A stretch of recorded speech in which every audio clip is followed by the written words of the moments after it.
we're looking at Boeing here on the weekly chart. You can see that we're barely hanging on right here to that 215.90 range. We're up around $1 from that right now, but a nice climb in here today, almost $4 up on the day from Friday's close. So a nice hold of that 215.90. Let's see if we can confirm it tomorrow. Anything above there, we're looking at that 9-day EMA that is currently trading at 217.74. And then above there, we're going to be looking at our long-term resistance at 226. But really, 220 is going to be a nice psych level for us in here to hold as we go into the rest of the week. Now, as far as the downside, if we end up reaching that 215.90 by weeks in, then we're going to be down here. It looks like we got saved in here a couple weeks ago. And actually, last week we got saved in here as well, right off those 210s. So that's going to be an area where it looks like we could get another bounce. So a little a channel in here about 210 to right around that 215, 216 area could save us, and it might consolidate in here a little bit more. But if that doesn't save it, then really there's nothing until right around that 169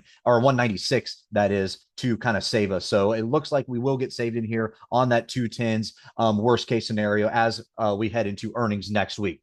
So with that being said, you have $5 expected move priced in by this week, but next week when you have your earnings cycle, all the big boys have earnings next week, right?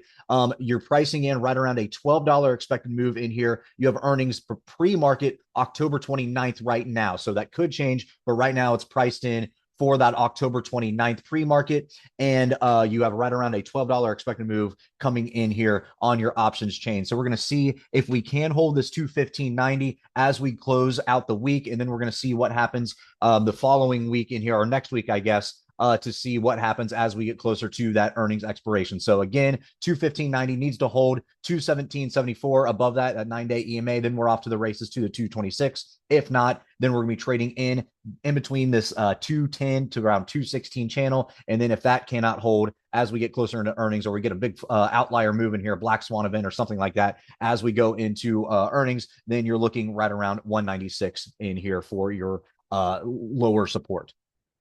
All right, guys, if you like this video, make sure to check us out on all of our social media. We also have a Discord service if you're interested, and you can find all of our socials in the description below.